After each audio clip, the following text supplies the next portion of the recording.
Hey everyone, this is Vanessa Lockshin, and thank you so much for joining me here today for this quick tutorial on how to improve your fundraising writing. I don't know about you, but I feel like I'm constantly on a quest to figure out how to be a better writer so that I can help nonprofits raise more money. And I've been very fortunate in my career to help organizations raise over $10 million through direct email and also direct mail. And so today I wanted to share with you one of my favorite emails that I've ever written, and also one of the ones that I think has performed the best. And just kind of break down 4 things that I think work really well in this email that you may be able to apply and learn from for your own writing. Let's go take a look. All right, so here we are looking at the email, and I'll just walk you through some of the things that I think work really well about this email. As you can see, it's pretty short and sweet and to the point, which is a very important thing about email in particular. But I want to start by just talking about the structure.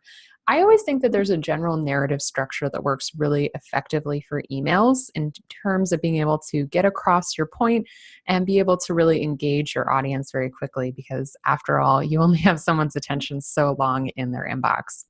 So I'll point out here the couple of components that work really well in this email. So first, there's a really strong opening, something that people can connect with very quickly. We then focus on building the case and kind of getting across, a kind of description of what's going on. We're telling people what's happening and why we're writing to them. And then there's an ask, the first ask. And I would say, make sure there's enough information before this first ask. Otherwise, it's not going to be compelling enough. Typically 150 to 200 words before the first ask is a good kind of guideline. We then focus on building the case a little more, giving people some additional information should they decide to read on.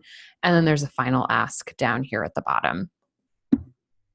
So the second thing I want to point out about this email that I think is a really important and good principle for email writing is a clear and concise explanation of what I would call the story. And I put the story in quotes.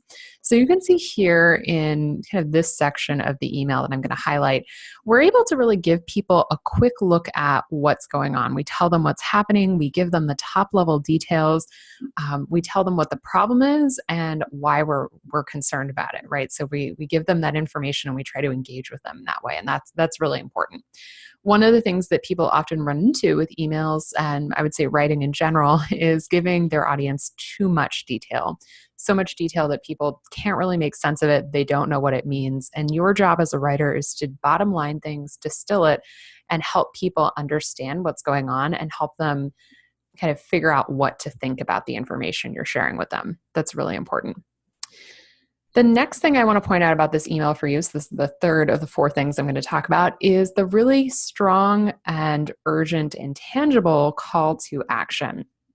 I always think a really good call to action has sort of 3 pieces of it. It's urgent, it's tangible, and it's deadline driven. So you can see here in this particular call to action, we ask for something really specific. $100 provides 2 hours of counseling support, which is very clear. We tell people exactly how it's going to be used. We ask the reader to make a donation today. And the information leading into that ask kind of creates that sense of urgency as to why this is needed now.